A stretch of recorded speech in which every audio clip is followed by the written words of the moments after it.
Good morning guys. So today andito tayo sa ating layer building number 5 dahil binaklas na yung mga wooden cages dito. As you can see, itong side na lang yung natitirang wooden cages dito dahil papalitan natin ito lahat ng steel cages at ang wooden cages ay nilagay muna sa back portion ng building at isisecure muna yon para hindi ka agad masira.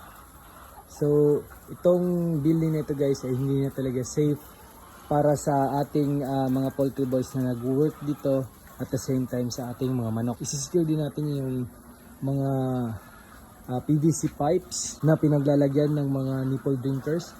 At the same time, yung mga feeder natin ay itatago muna natin. So ito na yung itsura ngayon ng ating layer building number 5.